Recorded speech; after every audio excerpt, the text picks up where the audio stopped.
I'm Margot. I haven't been able to reach Margot. When was the last time you saw her? The study group only went till 9. I think we're gonna go late. No, she definitely left at 9. I'm Margot. Did she mention anything unusual? Was she acting strange? I'm Margot. Where are you? She's been transferring funds for the last 6 months. I'm Margot. We found blood in the vehicle. How did David respond? These problems usually start in the household. Mr. Kim, is everything okay?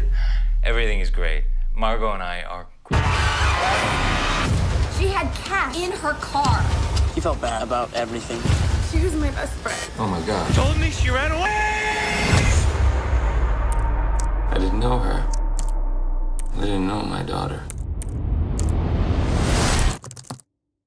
All right, so one at your take, because I teach film history, and I always said, like, when we get to Citizen Kane, I always say, like, film language hasn't changed that much since that one came out, but this feels, like, monumental, and that this is sort of a new cinematic language. But you had to actually make it. Did you realize that once you saw the movie, or did you know when you were making it that it was going to be something different and amazing on screen? I mean, for me, it was just reading the script. I mean, it literally, there was no dialogue for pages and pages and pages. It was just, you know, cursor moved from upper left down to right, you know, and I just felt like, what is this? what am I looking at? And so I didn't know if it was going to work, but I didn't really care if it worked because I felt like, okay, this kid is a visionary, and I want to support it. You were a bit more apprehensive. Yeah, right? like I said, I mean, like, my fear was, you know, are we making a YouTube video? And I had faith that the attempt was going to be a heroic one, that we were going to go down swinging. Right. But I just didn't know whether it was going to fully work or not. And not until I saw the finished product did I realize, oh, he did it. I mean, he really did it, and he was doing. And I couldn't have conceived of what he was doing, because I didn't have the vision. You know, so like as great as I thought it could be, there's no way I could have seen the product in my head. I could predicted it. And besides being an amazing visual film, the story is such a sort of intense journey. And I have to say that sort of the relationship that happens between your characters is such and at certain moments it's sort of a safe haven for the audience, because the fact that your character gets to have sort of somebody to talk to while he's going through that ordeal. How was it sort of creating that in the way that this was shot? If you guys could talk about that.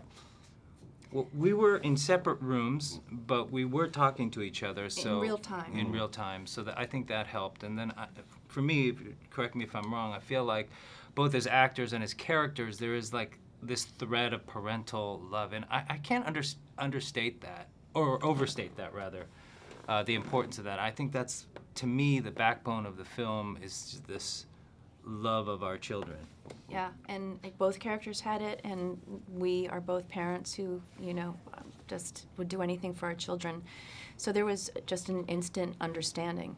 But it was definitely interesting to be in separate rooms and having 2 GoPros going, and to know he's right there, but I can't see his face, to just hear him in my ear. So that was fascinating.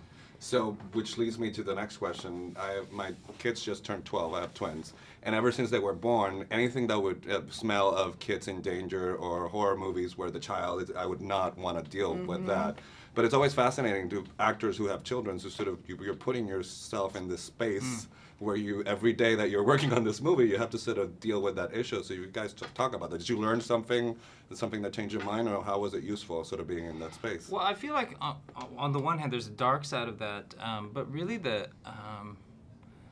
to some extent, the movie is a Valentine to parents and the relationship between parents and children. And I don't want to give away the ending or say too much. It is a thriller. That's a whodunit, but it's, to me, less about the stress of that event and more about an exploration of that relationship. You know, his daughter goes missing, and that is a traumatic event.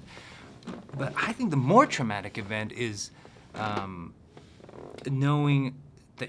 realizing that she was gone before she left him, or before she went missing. And so that's predicated on the love, you know, so. Right, yeah. I don't know.